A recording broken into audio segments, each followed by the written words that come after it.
ತಂದೆ ತಾಯಿ ಸೇವಾ ಮಾಡ್ಬೇಕಂದ್ರ ಒಂದು ವೃದ್ಧಾಶ್ರಮಕ್ಕೆ ಕರ್ಕೊಂಡು ಹೋಗಿರ್ ನಮಗೆ. ವೃದ್ಧಾಶ್ರಮ ಅಂದ್ರ ಅವ್ರಿಗೆ ಯಾರು ಮಕ್ಕಳು ಯಾರು ಅವ್ರ ಜೀವನವನ್ನು ನೋಡುವುದಿಲ್ಲ, ವೈದಲ್ಲಿ ಬಿಟ್ಟಿರ್ತಾರೆ. ಮಕ್ಕಳು ವ್ಯವಸ್ಥೆ ಮಾಡುವುದಿಲ್ಲ, ವೃದ್ಧಾಶ್ರಮದಾಗ ಬಿಟ್ಟಿರು. ಬಹಳ ದೊಡ್ಡದಾಗಿರುವಂತ ಆಶ್ರಮ. ಅಲ್ಲಿ ಒಂದು 25 ಜನ ವಯಸ್ಸಾದವ್ರು ಇದ್ರು. ಅಲ್ಲಿ ಹೆಂಗಿತ್ತಂದ್ರೆ ಬಹಳ ವ್ಯವಸ್ಥೆ ಆಯ್ತು. ಒಬ್ಬ ಶ್ರೀಮಂತ ವೃದ್ಧಾಶ್ರಮ ನಡೆಸ್ತಾ ಇದ್ದ. ಸುಂದರವಾದಂತ ಒಂದು ಪಲಾಂಗ, ಅವ್ರಿಗೆ ಮಲಗಳ ಗಾದಿ, ಮುಂಜಾನೆ ಅವ್ರಿಗೆ ಟಿಫಿನ್ ವ್ಯವಸ್ಥೆ, ಮಧ್ಯಾಹ್ನ ಊಟ, ಸಂಜೆ ಊಟ ಎಲ್ಲ ವ್ಯವಸ್ಥೆ ಮಾಡಿದಾಗ ಅಲ್ಲಿ ಹೋಗಿ ಮಾತನಾಡಿಸ್ಲಿಕ್ಕೆ ಹೋದಾಗ ಒಬ್ಬ ಹೆಣ್ಮಗಳು 75-80 ವರ್ಷದ ಮುದುಕಿ ಹೆಣ್ಮಗಳು ಈಗ ಅಲ್ಲಿ ಹೋಗಿ ನಾವೆಲ್ಲ ಸ್ವಾಮಿಗಳು ಕೂಡ್ಕೊಂಡು ಕೇಳಿದಾಗ, ಏನವ ತಾಯಿ, ಮತ್ತು ವೃದ್ಧಾಶ್ರಮದಲ್ಲಿ ಎಲ್ಲಾ ವ್ಯವಸ್ಥೆ ಅದ, ಮನೆಯರ ಬಿಟ್ಟು ಬಂದಿದ್ದಿ, ಮತ್ತೆ ನಿನಗೆಲ್ಲ ಆರಾಮದ ಅಂತ ಕೇಳಿದಾಗ ಆ ಹೆಣ್ಮಗಳು ಆಯಿ ಹೇಳ್ತಾ ಇದ್ದಾಳ, ನನಗೆ ಮಲಗಲಕ್ಕೆ ಪಲಾಂಗದ, ಸರಿಯಾಗಿ ಊಟ ಕೊಡ್ತದ, ಎಲ್ಲ ಕೊಡ್ತಾರ, ಆದ್ರೂ ಕೂಡ ನನಗೇನ್ ತ್ರಾಸ ಆಗ್ತದೆ ಅಂತಂದ್ರ ನೆನಪು ಮಾಡಿ ಗಳ ಗಳ ಗಳ ಗಳ ಗಳ ಗಳ ಗಳ 75 ವರ್ಷದ ಮುದುಕಿ ಆಳ್ತಾ ಇದ್ದ.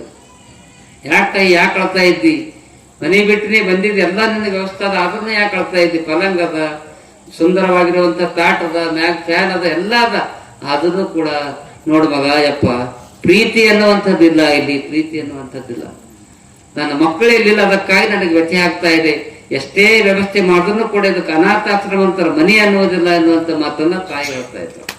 ಆ ವಿಷಯಲ್ಲಿ ಎಷ್ಟೋ ಜನ ವಯಸ್ಸಾದ್ಕೊಳ್ಳಿ ಏನ್ ಮಾಡ್ತಾರಂದ್ರ, ನಮ್ಮ ಅಪ್ಪವ್ರಿಗೆ ಬಹಳ ಜನ ಬಂದು, ಕರ್ಬಸಪ್ಪವ್ರಿಗೆ ನೀವೆಲ್ಲ ಕೇಳಿದ, ಅವ್ರಿಗೆಲ್ಲ ದರ್ಶನ ಮಾಡಿರ, ಅವ್ರು ಹೇಳ್ತಿರು ಬಂದು, ನೋಡಪ್ಪ ನನ್ನ ಮಕ್ಕಳು ಸೇರ್ತಾನೆ ಇಲ್ರಿ ಅಪ್ಪ, ನನಗ ಬಹಳ ತ್ರಾಸ ಕೊಡ್ತಾರ, ಸಸಿ ಅಂತೂ ಒಂದು 2 ಬಿಸಿ ರೊಟ್ಟಿ ಮಾಡ್ಕೊಡಲ್ಲ, ನಿಮ್ಮೂರಾಗಲ್ರಿ ಆ ಕಡೆ ನೀವೆಲ್ಲ ಬಿಸಿ ರೊಟ್ಟಿ ಮಾಡ್ಕೊಡ್ತೀರಿ.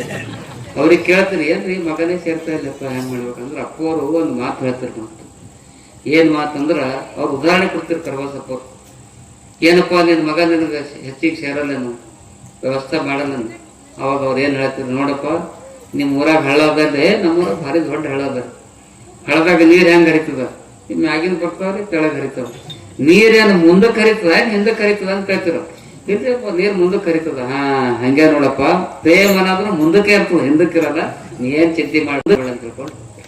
ಅದಕ್ಕಾಗಿ ಬಹಳ ಧೈರ್ಯದಿಂದ, ಸಹಜ ಕ್ರಿಯೆ ಅದು.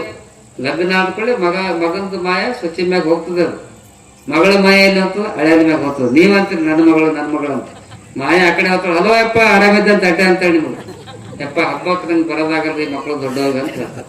ಅದಕ್ಕಾಗಿ ಪ್ರೇಮ ಎಂತಕ್ಕಂಥದ್ದು ಮುಂದುವರಿತದ. ನೀವು ಯಾರೋ ಚಿಂತೆ ಮಾಡಬೇಡ್ರಿ, ಬಹಳ ಶ್ರದ್ಧೆಯಿಂದ ಭಕ್ತಿಯಿಂದ ನಿಮಗೆ ಯಾರ ಮನಸ್ಸಿಗೆ ನೋಡ್ಕೊಳ್ಳಿ ಬಿಡ್ಲಿ, ಆದ್ರೆ ಒಂದು ಧೈರ್ಯದಿಂದ ಇರ್ಲಿ. ಏನ್ ಧೈರ್ಯ ಅಂದ್ರೆ, ನಿಮ್ಮ ಮಕ್ಕಳು ವ್ಯವಸ್ಥೆ ಮಾಡದೇ ಇದ್ರು ಕೂಡ ನಿಮ್ಮನ್ನ ರಕ್ಷಣೆ ಮಾಡ್ತಕ್ಕಂಥ, ಸದಾಕಾಲ ನಿಮ್ಮನ್ನ ಕಾಪಾಡ್ತಕ್ಕಂಥ ಒಂದು ಶಕ್ತಿ ಇದೆ ನನ್ನ ಭಾಗದ. ಯಾವ ಶಕ್ತಿ ಅಂದ್ರ, ಹಾರ ಕೂಡದ ಚನ್ನ ಬಸವಶ್ರೀಗೆ ಆಶೀರ್ವಾದ ಎಂತಕ್ಕಂಥ ಶಕ್ತಿ ಸದಾಕಾಲ ನಿಮ್ಮನ್ನು ಕಾಪಾಡ್ತಾ ಇದೆ. ಬಹಳ ಧೈರ್ಯದಿಂದ ವಿಶ್ವಾಸದಿಂದ ನೀವಿರ್ರಿ.